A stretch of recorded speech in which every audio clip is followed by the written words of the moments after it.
তো যারা এরকম নতুন হোমিওপ্যাথি বইগুলো পড়ার চেষ্টা করতেছেন, এলেন স্কিনট আপনাদের অবশ্যই পাশে রাখতে হবে এবং বারবার চর্চার মধ্যে রাখতে হবে।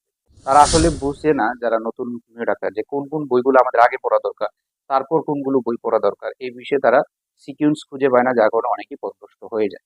তো কিভাবে শিখতে পারি?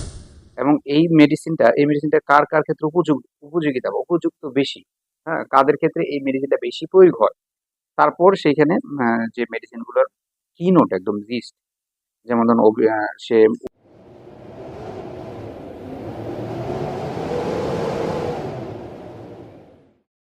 আসসালামু আলাইকুম রহমতুল্লাহ বারাকাতু।